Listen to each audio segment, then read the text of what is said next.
కదా. ఇక అట్లా గొడవ పడకుండా మంచిగా ఉంటే బాగుండేది.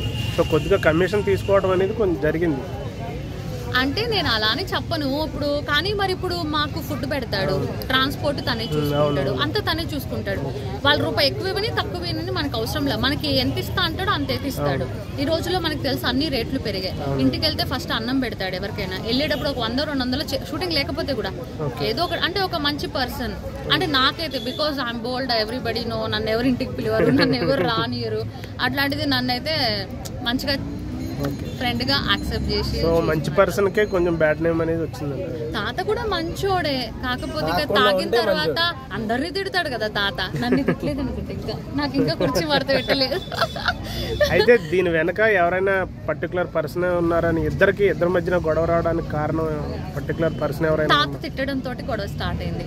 తాతకు అలా ఎక్కించి చెప్పడం ఎవరు లేరు ఆయన తాగినప్పుడు అలా మాట్లాడాడు. ఎవరో లేకుండా అంత పర్సన్ లేరంటారు. ఎవరో తెలియదు కానీ సత్య వాళ్ళ ఇంటి దగ్గర కూడా తాత చాలాసార్లు గొడవ పడ్డాడు. అప్పుడు నేనున్నాను అక్కడే. గొడవ పడ్డాడు, అలాగా అద్దం మీద రాళ్ళు విసిరడము ఇంకా అట్లాగా అనమాట. మేము కూల్ చేసేది. అమ్మో మా వల్ల కాకపోతే ఈ అబ్బాయికి ఫోన్ చేసినాం. ఫోన్ చేసి ప్లీజ్ తాత గొడవ చేస్తున్నాడంటే వచ్చి తాతను కూల్ చేసి తీసుకెళ్లేవాడు. 2 నిమిషాలు మళ్ళీ వచ్చేవాడు. నేనున్నాను అనుకుంటే. అయితే మొన్న తాత ఇంటర్వ్యూలో ఎవరో ఒక క్వార్టర్ ఎంతో తాగించి బలవంతంగా చెప్పించారని ఒకసారి అనుకోవచ్చు, 100 సార్లు అలానే జరుగుతుంది. ఏమంటున్నాడంటే మీ ఇక్కడ చేసే యూట్యూబర్లు అందరినీ తప్పు పడుతున్నాడు. ఫస్ట్ ఆఫ్ ఆల్ డబ్బులు ఇచ్చి ముందు తాగిపిచ్చి నాతో మాట్లాడిస్తున్నారు, సత్యాన్ని తిట్టేస్తున్నారు అని మాట్లాడుతున్నారు. ఈమె కారణం అంటగా సత్య ఆయన ఇద్దరికే గొడవ పెట్టింది.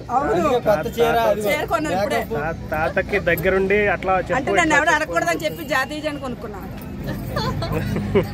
మళ్ళీ కలిసి ఉంటే బాగుంటుంది నా ఉద్దేశం. నేను అడిగాను సత్యాన్ని, సత్య మళ్ళీ యాక్సెప్ట్ చేస్తా ఉంటే నేను చెయ్యను అంటాను. అంటే చాలా సార్లు గొడవలైనాయి తాతకి సత్యకి, మళ్ళీ యాక్సెప్ట్ చేశారు. ఇప్పుడు కూడా అలా యాక్సెప్ట్ చేస్తే బాగుండు. అప్పుడు అందరం వచ్చి రీల్స్ చేసుకోవచ్చు. కానీ ఇద్దరు తగ్గట్లేదు. తగ్గదాకా ఈ విషయం ఇంటి దాకా వెళ్ళింది. ఎలా ఊరుకుంటారు చెప్పు? వాళ్ళు మన వాళ్ళ ఇంటి దాకా వెళ్ళిందంట కదా. మరి వాళ్ళు కూడా ఫీల్ అవుతారు. కాల్ తీసేస్తా, చేయి తీసేస్తా అంటే రవిడేజం ఇంటి అతని దగ్గర తెలుసు కదా మనకి తాత మాటలు ఎట్లుంటాయి, లెవెల్ దాటి ఉంటాయి. అలాగని మన ప్రభాస్ పవన్ కళ్యాణ్ తిట్టడము. ఇంకా సంతోషించు, నిన్ను నన్ను తిట్టలేదు.